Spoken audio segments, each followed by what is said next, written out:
खुलुमबाय। गिबियावनो नोंथांमोनखौ बयखौबो सोरजिदा क्रिएटिभिटी चेनेलाव बरायनायजों लोगोसे फुंबिलिनि गाहाम हामलायनायखौ बावहरग्रोनाय जाबाय।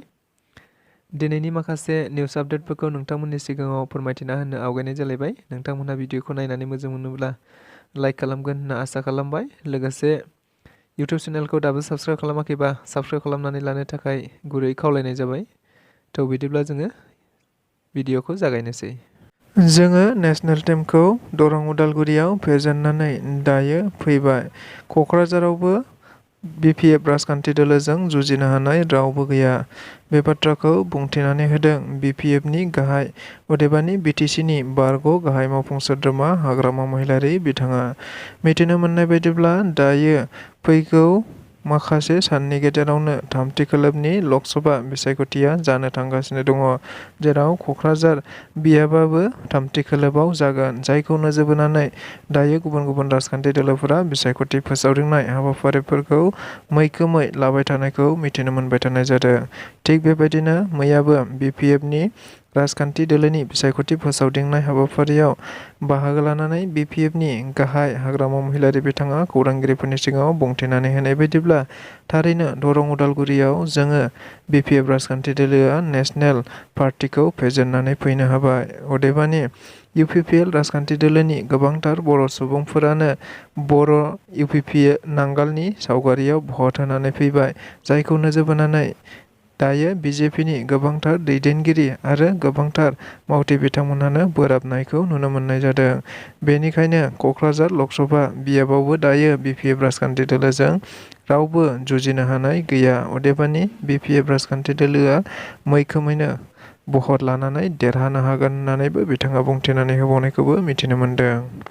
देग्लाय 2024 मायथाइनि MP लकसभा बिसायख'थिनि थामथि खोलोबनि बिसायख'थिनि बारा दायो बारग्लाबबाय थानायखौ नुनो मोनबाय थानाय जादों, जायखौ नोजोर बोनानैनो आथिखालसिमहालागैबो गुबुन गुबुन राजखान्थि दोलोफोराव मावथि महरै थाबोनाय बिथांमोनहा गावबागाव राजखान्थि दोलोफोरखौ सायख'नानै लानानै बेबायदिनो गुबुन गुबुन समाव जयनिं जाबोबाय थानायखौ नुनो मोनबाय थानाय जादों।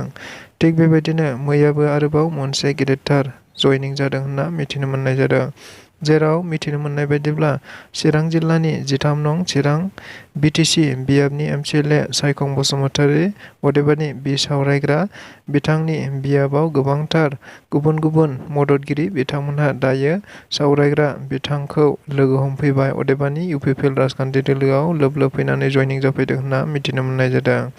नंगौ, बे हाबाफारियाव बाहागो लानानै सायखं बसुमतारीया मैया खौरांगिरिफोरनि गेजेराव बुंथिनानै होनाय बायदिब्ला थारैनो सिगाङाव आंखौ जायफोरा सापर्ट खालामदोंमोन बै सापर्ट खालामनाय बिथांफोरा दायो आंजों लोगोसे लोब लोब फैफिनजोब्बाय होनना बिथाङा बुंथिनानै होदों। अदेबानि दायो बुङोबा 13 नं चिरां BTC बियाबाव रावबो गुबुन राजखान्थि दोलो गैला होननानैबो बिथाङा बुंथिनानै होबावदों।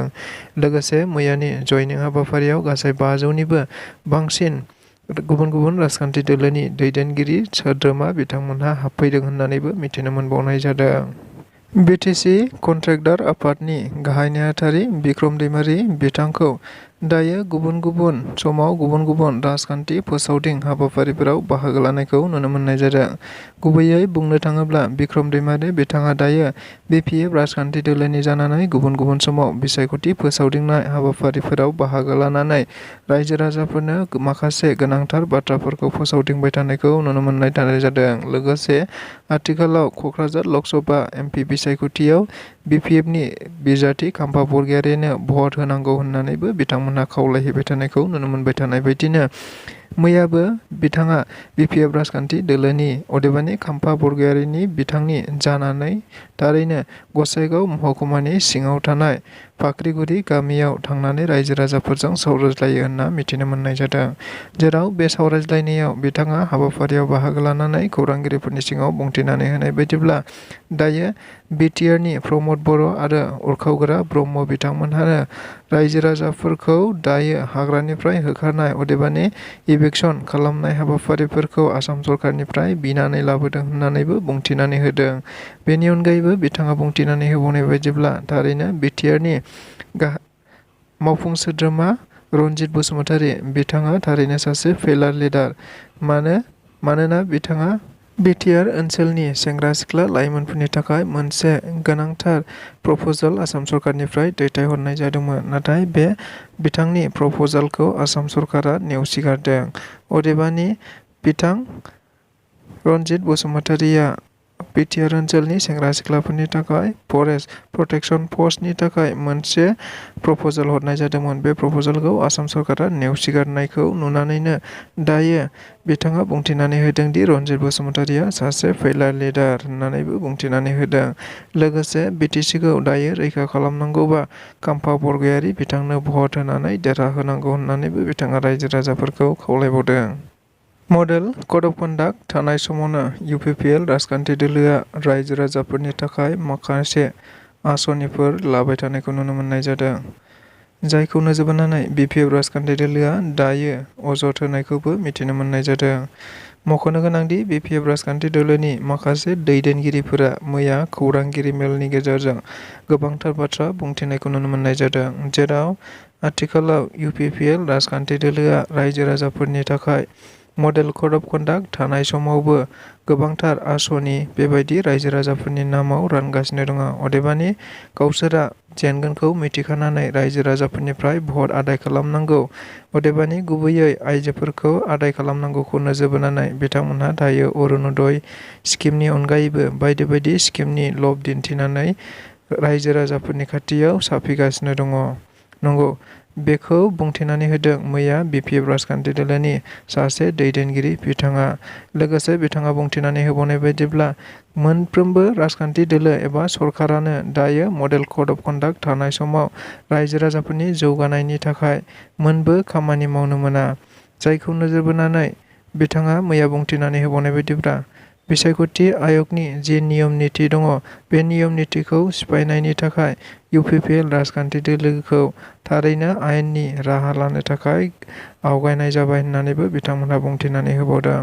अदेबानि, इउपिपिएल राजखान्थि दोलोआ गावसोरखौ दायो जेनगोनखौ मिथिखानानै बेबायदि रायजो-राजाफोरनि थाखाय नंखाय आसनि लाबोनानै रायजो-राजाफोरखौ फुस्लायनानै गावसिनियाव भट मोनहोनो थाखाय बे खामानिखौ मावगासिनो दं होननानैबो बिथांमोनहा बुंथिनानै होदों।